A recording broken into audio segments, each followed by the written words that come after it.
Bonjour, vous êtes probablement actionnaire de diverses sociétés du CAC 40, avec une toute petite partie de leur capital. Mais qui sont les gros actionnaires du CAC? Ou alors, autrement formulé, qui contrôle la Bourse de Paris?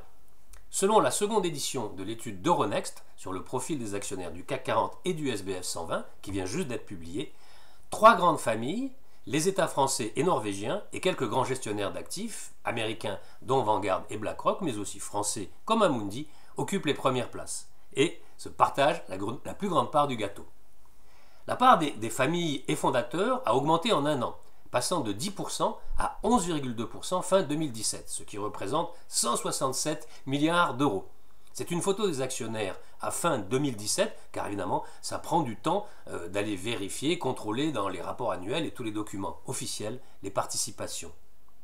La famille de Bernard Arnault, le patron du groupe de luxe LVMH, qui possède aussi plus de 8% du capital de Carrefour, la famille Arnault a renforcé sa place de premier actionnaire du CAC 40 avec une participation agrégée de 3,9% fin 2017 contre 3,2% un an auparavant.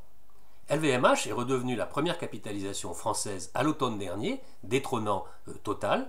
Elle était déjà devenue pour la première fois la première capitalisation en mai 2017.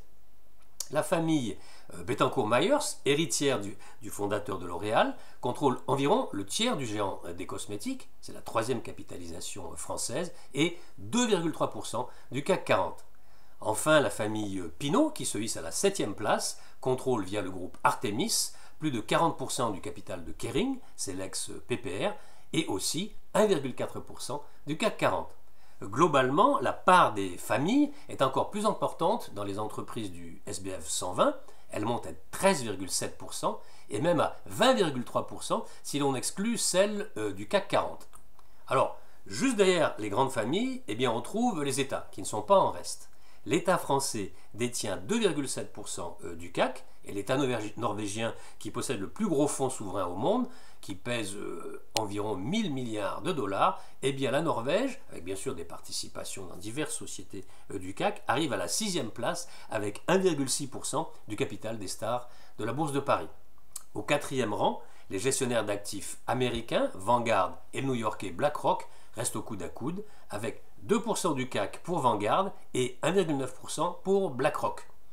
Deux gérants français suivent dans le top 10, le top 10, Natixis GAM du groupe BPCE et Amundi, premier gérant d'actifs européen et filiale du Crédit Agricole, avec respectivement 1,2 et 1,1% du CAC 40. L'ensemble des gérants d'actifs pèse près d'un quart de l'indice SBF 120, selon l'étude d'Euronext, avec 24,1% à la fin 2017 contre 20,2% 5 ans plus tôt. L'étude d'Euronext révèle également que la part des particuliers a encore baissé.